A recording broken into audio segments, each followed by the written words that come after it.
Hi, I'm IKEA and I'm going to give you a build overview of an Oxy build. And layout-wise, that looks like this, with the Oxidizer, of course, being the star of the show as the main skill that we'll be using.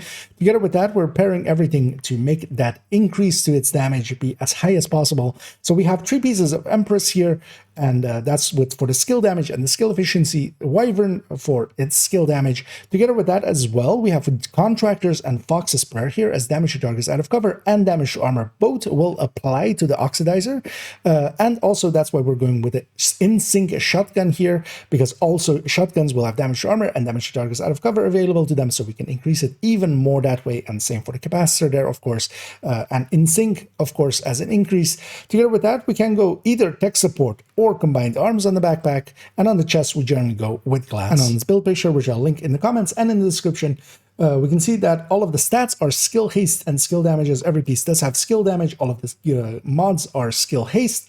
On the pieces of Contractors and Fox, we're also putting skill damage alongside of their special task stat, of course.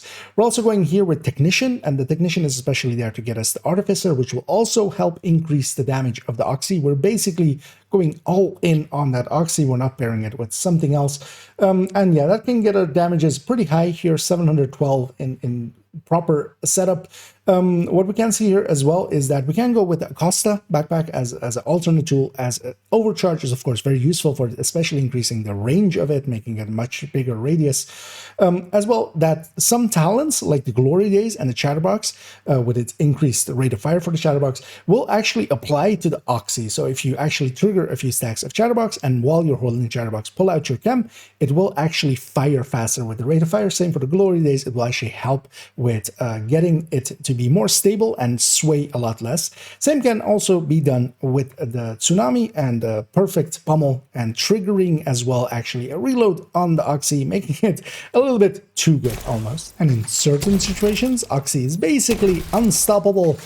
And those situations are a little bit few and far between, but definitely worth having the build for when those situations arise. As we can basically see here, we have instant kill time on a bunch of enemies. And well, the situations that we can do it don't appear too often. It is definitely, for some of the places, very useful to have.